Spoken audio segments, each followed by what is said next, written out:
உமக்கு மேல் ஒருவரும் இல்லையே, எல்லோருக்கும் மேலாக உயர்ந்தவர், உமக்கு மேல் ஒருவரும் இல்லையே. அல்லேலூயா அல்லேலூயா அல்லேலூயா ஆமென். அல்லேலூயா அல்லேலூயா.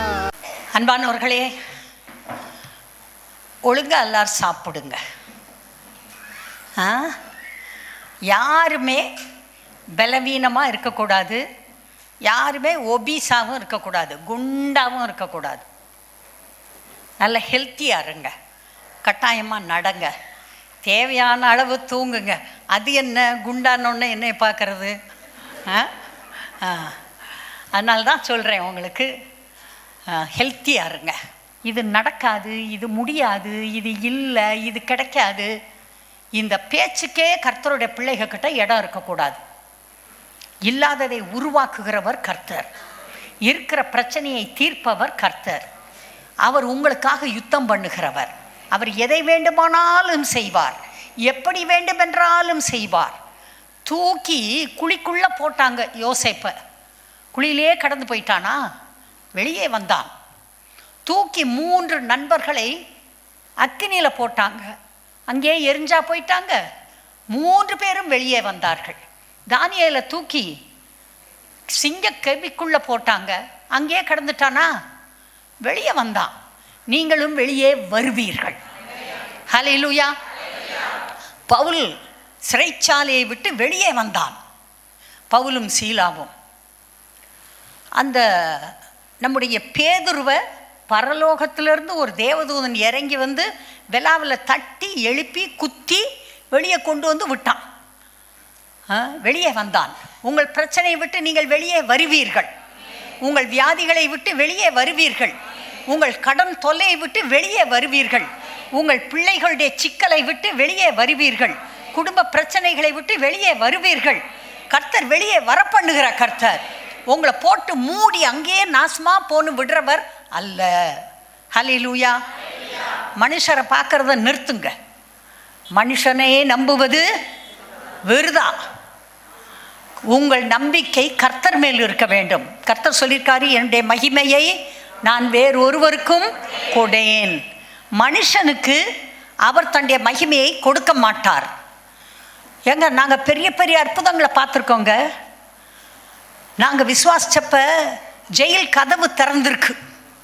நான் சொல்கிறேன், ஜெயில் கதவு திறந்திருக்கு.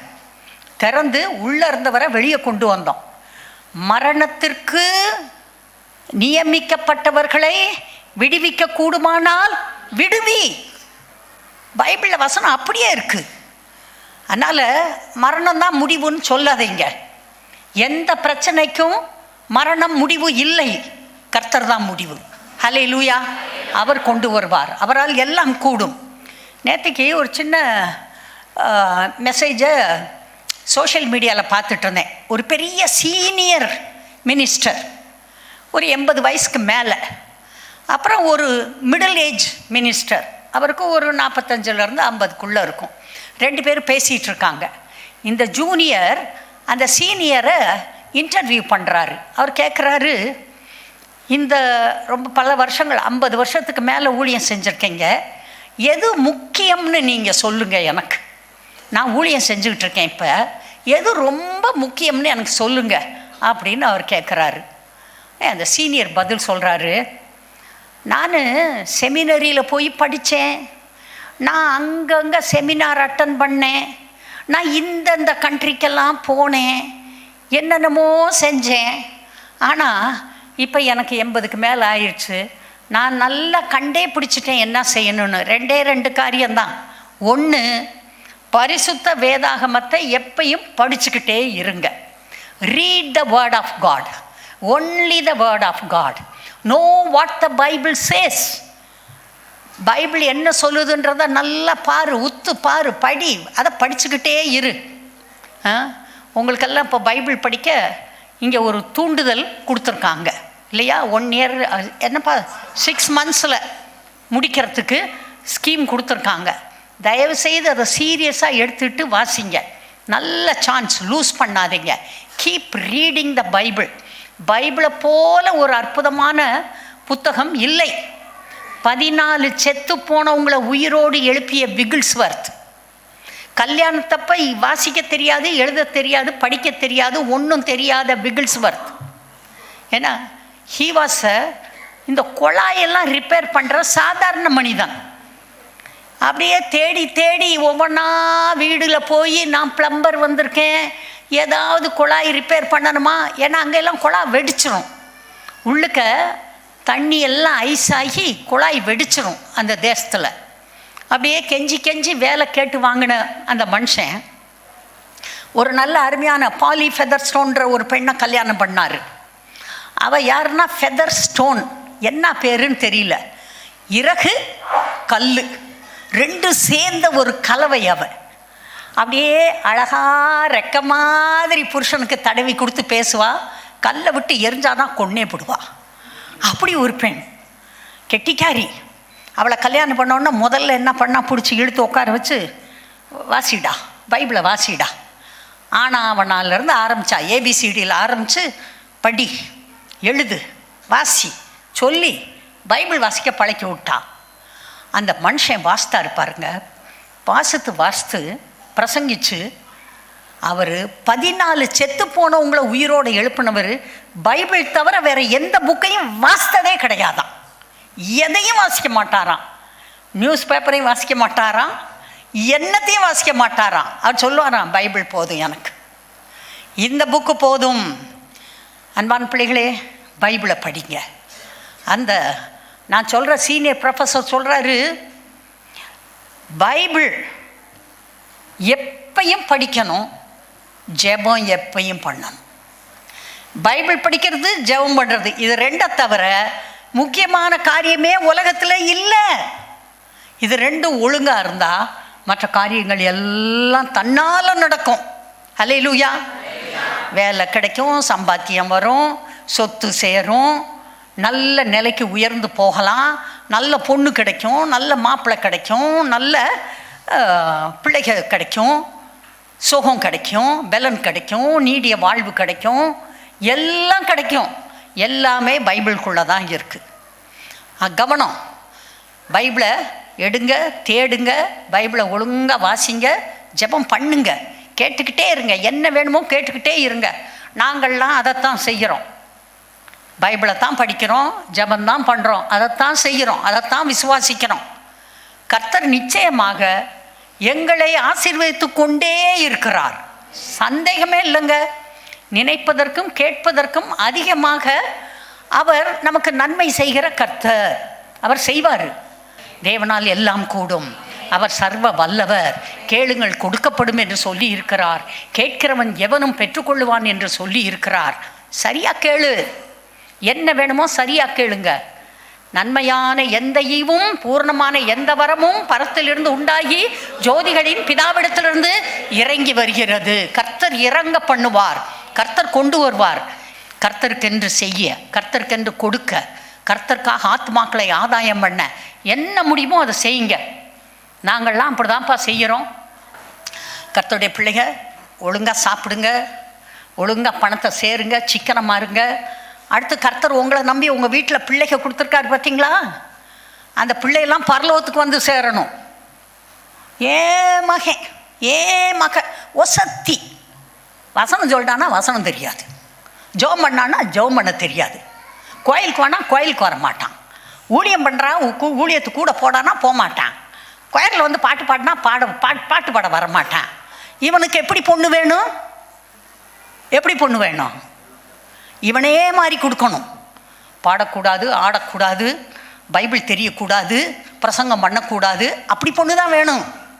நல்ல பொண்ணு, லட்டு மாதிரி பொண்ணு, லட்டு மாதிரி மாப்பிள்ளை, நல்ல பைபிள் தெரிஞ்சவங்க, நல்லா பிரசங்கம் பண்ணுறவங்க, அப்படி வேணும். அப்போ ஓம்பிள்ளையை நீ ஒழுங்காக வளர்த்துருக்கணும்ல. 5 வளையாதது 50 வளையாது. சின்ன வயசுலேருந்து பிள்ளைகளை ப்ராக்டிஸ் பண்ணணும். கூட்டிகிட்டு வந்து பக்கத்தில் உட்கார வச்சு கையிலே ஒரு சின்ன குச்சி கொண்டு வரணும். மற்றவங்களுக்கு தெரியக்கூடாது, பிள்ளைக்கு மட்டும் தெரியணும் அம்மா குச்சி வச்சுருக்கான்னு. ஓய் ஒரு நொட்டுன்னு ஒரு அடி. பிள்ளை அழுகணும், வெளியே கூட்டிகிட்டு போய் கையை கட்டி பேசாதான்னு. நான்லாம் அப்படி தான் பண்ணேன். அதனால தான் உங்களுக்கு சொல்கிறேன், இல்லைன்னா எப்படி சொல்ல முடியும்? பேசக்கூடாது, நடக்கக்கூடாது, ஓடக்கூடாது, அப்படி பழக்கணும். அல்லேலூயா.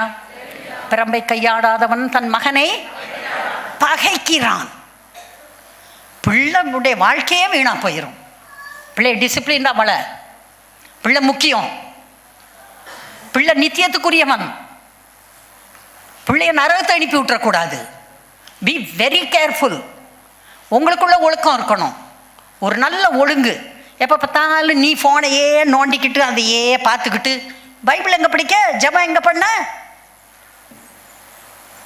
B close with God.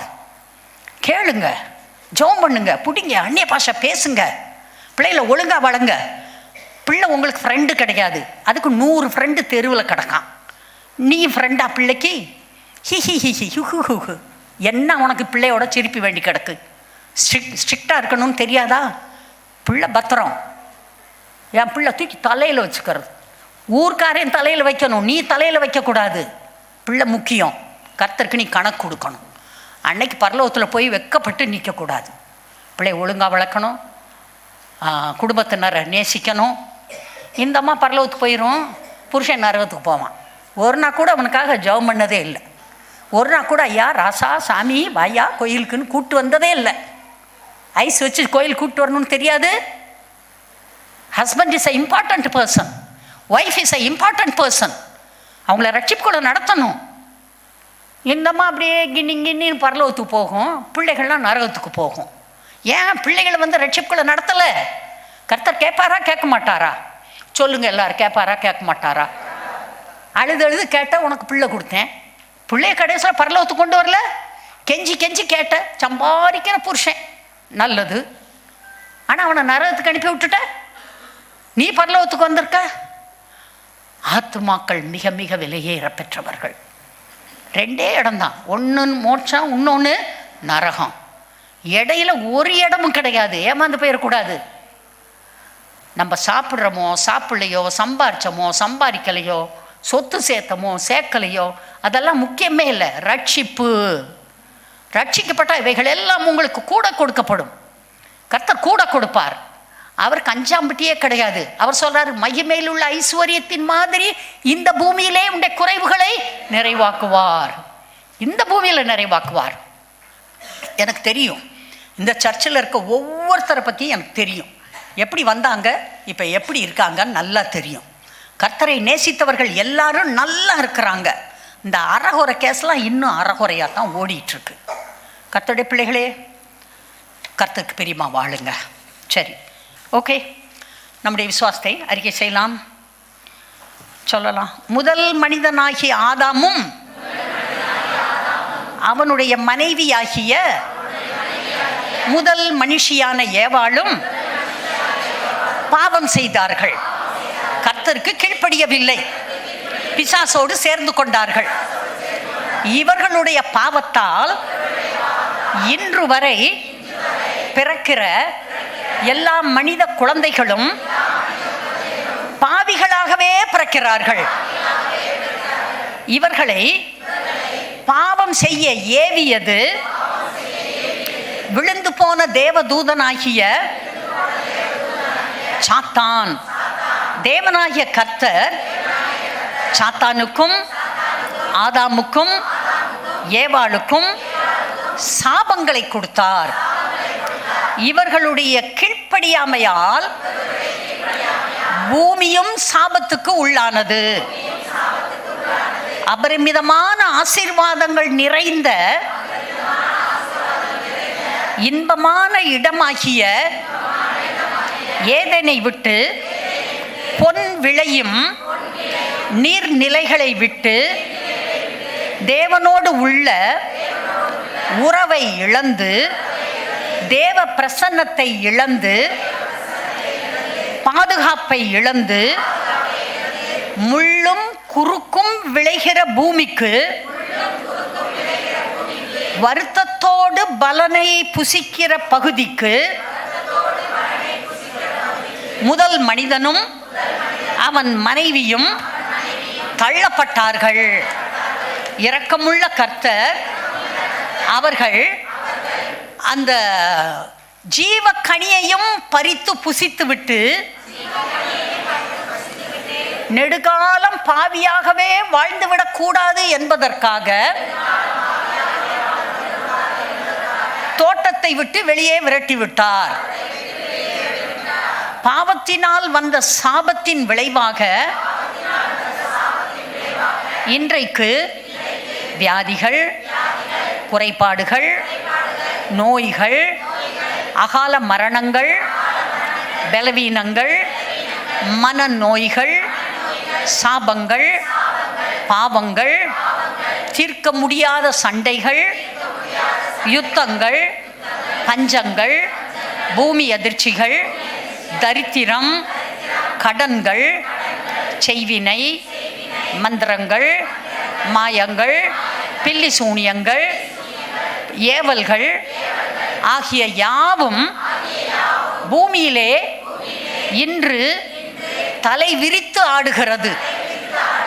இவற்றிலிருந்து மனிதர்களை விடுவிப்பதற்காக தேவாதி தேவன் தமது குமாரனாகிய இயேசு கிறிஸ்துவை பூமிக்கு மனு அவதாரம் எடுத்து மனிதனுக்காக அனுப்பினார். இயேசு கிறிஸ்து பாவமற்ற வாழ்க்கை வாழ்ந்து தமது பாவமற்ற இரத்தத்தை சிந்தி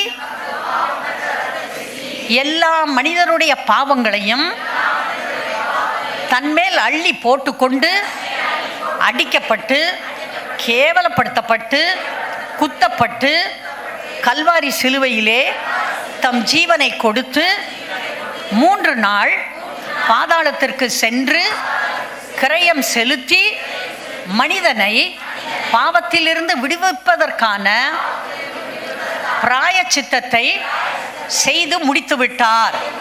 2000 வருஷங்களுக்கு முன்பாக இயேசு கிறிஸ்து ரட்சிப்பின் பாதையை திறந்து விட்டார்.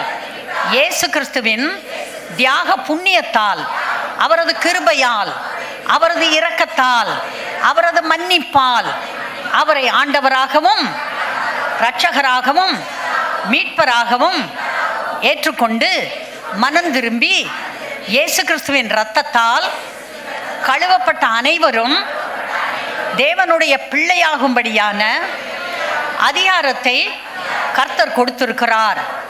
மரிக்கும்போது ரட்சிக்கப்பட்ட அனைவரும் பரலோகத்திற்கும், ரட்சிக்கப்படாத அனைவரும் நரகத்திற்கும் போவார்கள் என்பதை கர்த்தர் சொல்லி இருக்கிறார்.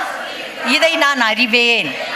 ரட்சிக்கப்பட்ட அனைவரும் தேவனற்ற வாழ்க்கை வாழக்கூடாது, பாவம் செய்யக்கூடாது.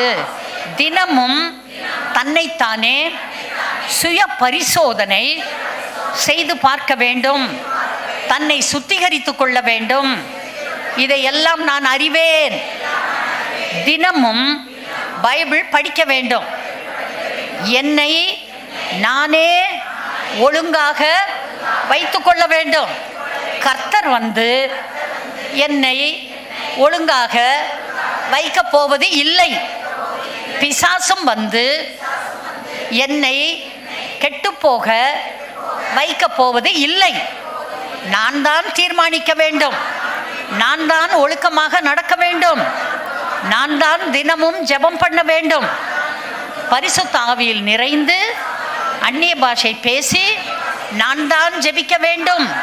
ஒவ்வொரு வாரமும் ஞாயிறு ஆராதனையில் நான் தான் வந்து பங்கெடுக்க வேண்டும். தேவனுடைய பந்தியை நான் அனுசரிக்க வேண்டும். பைபிள் ஸ்டடியில் நான் பங்கு பெற்று நல்ல வேத அறிவை நான் பெருக்க வேண்டும். சபை ஊழியங்களில் நான் பங்கெடுத்து சுவிசேஷ வேலையை சபையாரோடு சேர்ந்து செய்ய வேண்டும். இந்த போன்ற காரியங்களை எல்லாம் நான் அறிவேன். இனிமேல் இவற்றை ஒழுங்காக கடைப்பிடிக்க என்ன செய்ய போறீங்க? எடுங்க, தீர்மானம் எடுங்க. இனிமேலும் ஒழுங்காக பைபிள் படிப்பேன், ஒழுங்காக ஜெபம் பண்ணுவேன், பைபிள் ஸ்டடிக்கு போவேன், ஊழியத்தில் கலந்துக்குவேன், நான் கர்த்தருக்கு பிரியமாக வாழ்வேன். நீங்கள் தீர்மானிக்க வேண்டும். நீங்கள் தீர்மானிக்க ஒரு வாய்ப்பு இங்கே கொடுக்கப்படுகிறது. கர்த்தர் என்னை கைவிட மாட்டார், நான் என்னை காத்துக்கொள்வேன். பொல்லாங்கன் என்னை தொடுவதற்கு நான் அனுமதி கொடுக்க மாட்டேன். எனக்குள் இருக்கிற கர்த்தர் பெரியவர். ஆஸ்தியும் ஐஸ்வர்யமும் என் வீட்டில் இருக்கும். நான் அநேக ஜாதிகளுக்கு கடன் கொடுப்பேன், நானோ கடன் வாங்க மாட்டேன். தெய்வீக சுகத்தை விசுவாசிக்கிறேன், நீடிய வாழ்வை விசுவாசிக்கிறேன். என் பாத்திரம் நிரம்பி வழியும். எனக்கு நல்ல எதிர்காலம் இந்த பூமியில் உண்டு. என் ஜீவனுள்ள நாளெல்லாம் நன்மையும் கிருபையும் என்னை பின்தொடர்ந்து வரும். நான் கர்த்தருடைய பிள்ளை. Okay, God bless you.